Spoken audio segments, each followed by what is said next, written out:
so happy being around so many like supportive people. Kamala 24. We have to go recruit our compadres, our comadres, our vecinos, our neighbors, our relatives. And unlike Donald Trump, are we going to use our people power to recruit people to vote, people to organize, people to win? What do we say? ¿Se puede? Okay. Part of what's moving the women's vote certainly is reproductive rights issues across the country. The Supreme Court's ruling outlawing Roe versus Wade, the Dobbs decision, motivating voters to turn out to vote for someone who, frankly, supports what they think is most important. As the Latinos, these are probably economic issues. Historically, large portions of the Mexican-American community, certainly Puerto Ricans and others, have voted Democratic.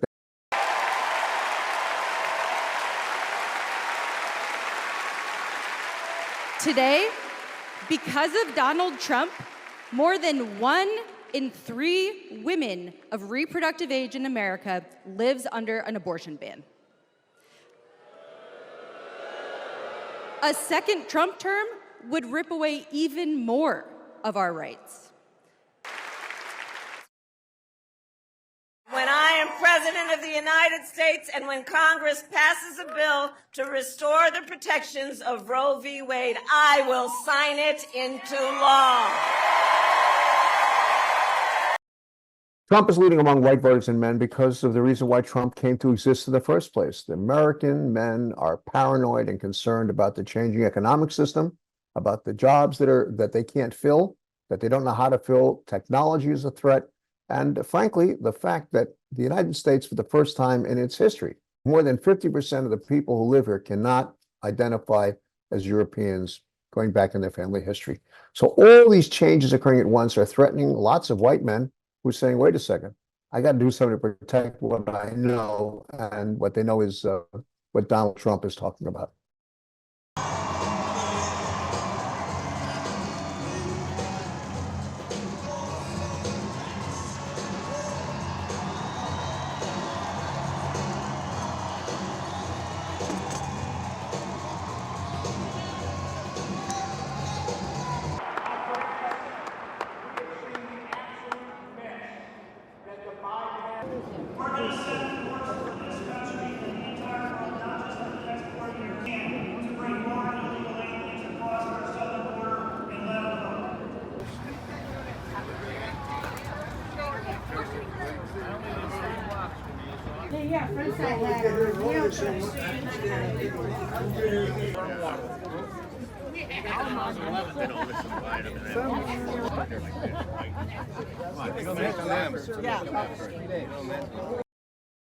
These are states that he should win by any measure. I mean, if you look at them individually, Pennsylvania and Michigan are not what the Democrats think they are in many ways. There are large portions and pockets of evangelical Christians in both those states.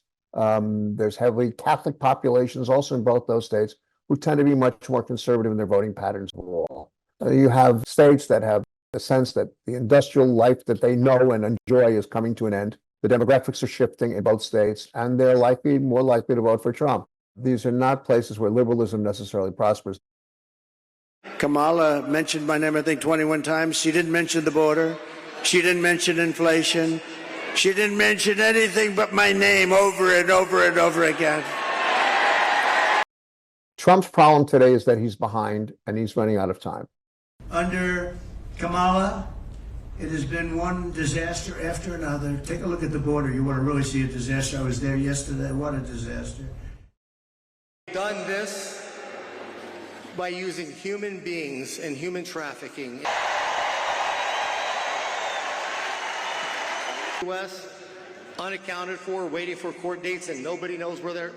She's got the lead right now. She has the excitement and the energy. She has some of the issues that work. What does Trump have to do? Well, Trump is going to do what he always does, regardless of whether he has to do it. He's going to attack her viciously. They're likely to find one case in her history as a California Attorney General, which, by the way, is the second largest prosecutorial entity in the country after the United States Justice Department.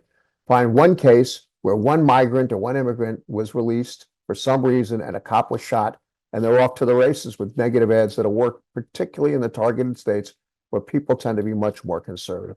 What Trump will do is he will attack her. He's got to destroy her base, and he's got to get enough independent voters, those who are not registered as Republicans or Democrats, to say, wait a second, we can't take a chance on Kamala Harris. Only Trump can protect the world. While our economy is doing well by many measures, prices for everyday things like groceries are still too high. You know it and I know it. Kamala Harris has one big problem, and she's got to fix it as quickly as possible. She's got to explain why people are paying what they think is more at the gas pump, and why their bread costs as much as it does, and why the manufacturers of those products are giving them less for their dollar. If she can figure out how to explain that to the American people, then she'll win this election. But if she can't, it's going to be much closer than people think. From today and from the day I take the oath of office, we will rapidly drive prices down and make America affordable again. We're going to make it affordable again.